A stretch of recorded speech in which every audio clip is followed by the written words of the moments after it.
So Marjorie Taylor Greene got fact-checked in real time, and this clip has been circulating on social media, and Jimmy Kimmel absolutely had a field day with it.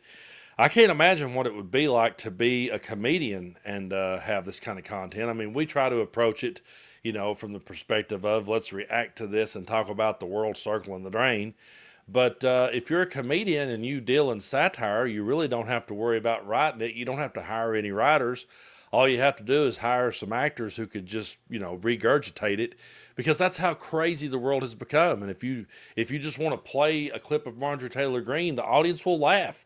So you've got a guaranteed laugh track underneath Marjorie Taylor Greene whenever she plays. A couple of days ago, I did a video on Jasmine Crockett, and I said that anytime I see Jasmine Crockett talking, I know it's going to be good. And I know we're going to bring it here on the channel. We're going to talk about it. We're going to talk about how she has the energy. She has the passion. She brings the truth. She brings the facts.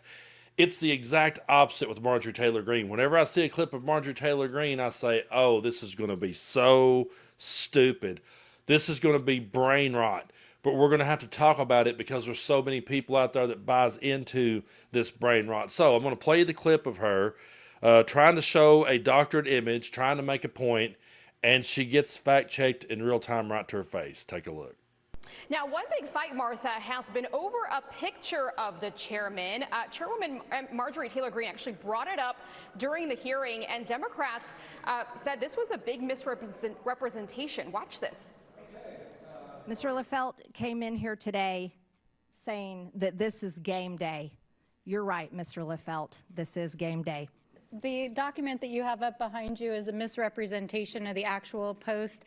It appears that you're trying to misrepresent a witness here who you use subpoena powers. If I was a sitting congressman and I was going to go in and I was going to attempt to make my point and I was going to bring pictures and slideshows to deliver my message, I would quadruple check that stuff to make sure I had it right before I went in. And I know I would do that because I do that as a YouTuber from East Tennessee. So I definitely would do it if I was going to be going into these hearings and I was going to be presenting my case as a congressman. I know for a fact that I would be sure to double, triple, and quadruple check my facts before I got there, because there's been plenty of times here on the channel that I started to do a video on something, realized it was satire, realized it was doctored footage, and guess what I did? I didn't release the video. You never saw it. I deleted it, threw it away, and said, let's start over. Now, in my defense, when you read something about Marjorie Taylor Greene, it's believable. No matter how over the top or how stupid it may be, it's absolutely believable that Marge could do those things. But we still go out of our way to make sure, hold on now, before we post this, is this accurate? And Marjorie Taylor Greene doesn't care, and no one in MAGA cares, because Donald Trump has already brainwashed the flock to believe that anyone who opposes them in any way is fake news. It's classic cult-like mentality, 100%. And that's why it's such a hard thing to combat, because she knows she can walk in there, and even when she gets fact-checked to her face, she knows she's got an out. And that is what is so frustrating about dealing with these people. But this isn't the first time that she said something completely over the top. Apparently, Joe Biden was president when she was in high school. Take a look at this old one, because she's always been this way. Yeah, when I was in 11th grade and Joe Biden made our schools gun-free school zones, one of the students in my school brought 3 guns to school, and our entire school went on lockdown because he was the only person with a gun. Quick fact check. When Marjorie Taylor Greene was at 11th grade, George H.W. Bush was president and signed into law the Gun-Free School Zones Act of 1990. It passed the Senate by a voice vote and the House by a vote of 313 to 1. Just think about the bipartisan consensus on this gun law in 1990. It really shows how radicalized the Republican Party has become. Oh, and not that it needed to be said, but Joe Biden has not, in fact, been president for the past 33 years. Not only that, but Marge is lying about the timeline of events. The incident at her school occurred on September 6, 1990. The bill was not even introduced until October 27, 1990, and was signed into law on November 29, 1990, nearly 3 months later. So yes, Marge is lying again. She is so bold, and she is so brazen, and she's so over the top, and she does not care one bit what she says, because she knows she has an out to be able to say that we are fake news and that we are coming after them and we're trying to silence them and we're, trying to take away their First Amendment rights. That's the way they do it, while they go after journalists, while they go after networks who disagree with them.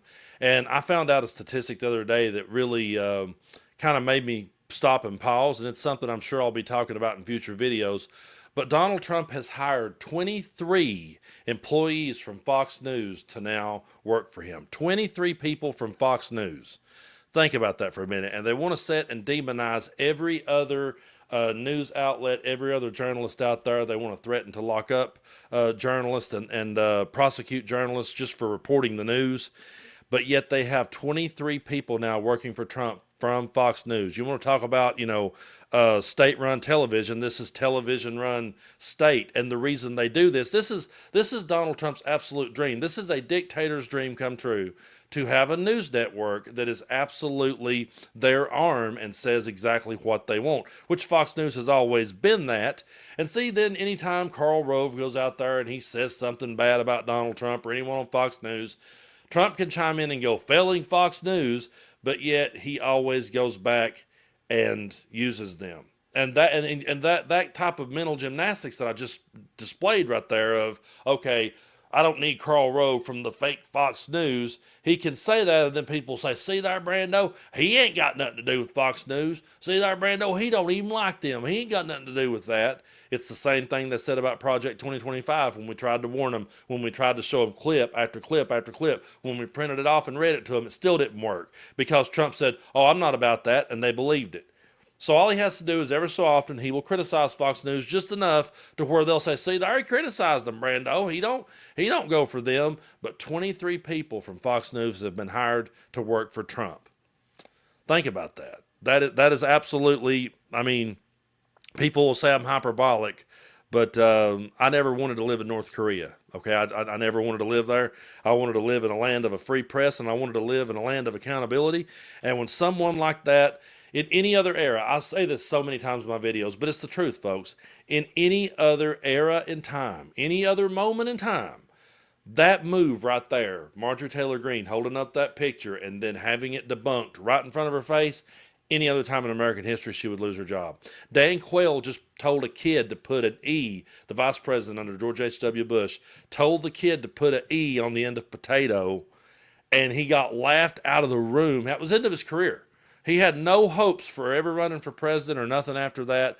He was absolutely a laughingstock after that. Howard Dean was running for president as a Democrat in 2004, just got excited at one of his rallies and just said, we're going to win this thing, and screamed. And they said he lacked the temperament to be the president. So Donald Trump has done all of this and shown he has no temperament whatsoever. And Marjorie Taylor Greene shows that she doesn't have the temperament to manage a fast food chain. She doesn't. I would not hire Marjorie Taylor Greene to walk my dog. That's ridiculous. That's the most. She's one of the most. And here's the thing. I remember, it just keeps getting worse. We just keep sliding into idiocracy. I remember, boy, was I naive.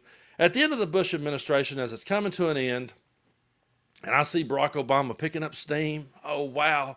We're about to do it. We're about to have the first black president. And then, I thought, when we get W out of there, there'll never be nobody that stupid. There can't be.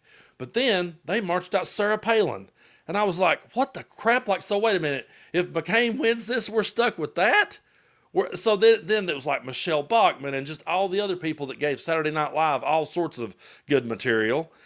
And then after that, buddy, when Donald Trump come along, they kicked it into high gear, and now Marjorie Taylor Greene makes the people I just mentioned look sane. She makes me want to have that beer with W. I remember back in the day when people would say, well, W's just the kind of guy you'd want to have a beer with. I'm like, I don't want to have a beer with him, but I would before Marjorie Taylor Greene. It's an absolute embarrassment, folks, and we just have to keep calling it out as such. When we see clips of Jasmine Crockett, we will know we're going to be talking about something positive. When we see clips of Marjorie Taylor Greene, we will know that we have to call out the stupidity and we have to hold her accountable. So I do want to thank y'all so much for supporting what it is that I do here on the channel. Let's see where we're at. We're at 628,000 or 728,198 subscribers at the time of this video.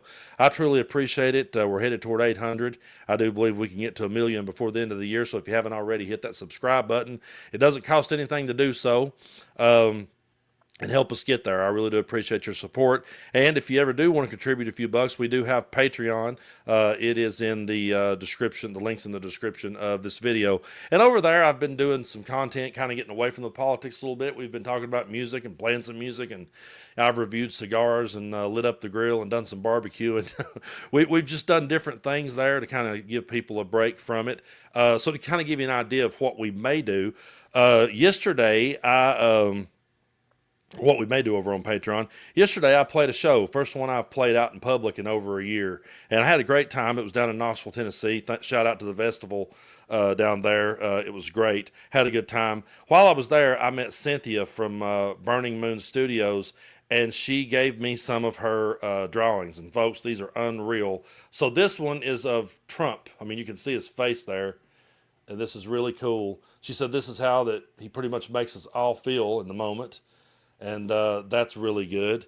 And then she knew what a fan I was of the Rolling Stones, so she drew Keith Richards as a mummy. And this one is absolutely, and if you really sit and stare at this thing for a long time, you'll see all sorts of different things in there. And then she knows that I have a love for the dark side, and I've reviewed a lot of dark books and movies over on Patreon. So she drew me this one of Charles Manson. She calls this Charlie's Angel. He's got the Marilyn Monroe dress on. There's Sharon Tate looking out the window. I was floored when I seen this, and so shout out to Cynthia from Burning Moon Studio. Check her out. She's on Facebook as Burning Moon Studio. Be sure to check out her art. It's phenomenal. And, those are the kind of things we do over on Patreon. We will talk about, books and art. And I've been reviewing a Drive-By Trucker book chapter by chapter as I read it. So we just take a break from the madness that Marjorie Taylor Greene puts upon us and do some other things. So if you ever want to check it out, be sure to. I truly do appreciate your all's support. I hope everyone has a great Mother's Day. And we'll just keep pushing forward during these crazy times. I used to joke, because I have the tattoo from Hunter S. Thompson, buy the ticket, take the ride. I didn't buy this Donald Trump ticket, but it's going to be a hell of a bumpy ride, and we're here for it, and we're not going to give up, and we're not going to back down. So I truly appreciate all of you.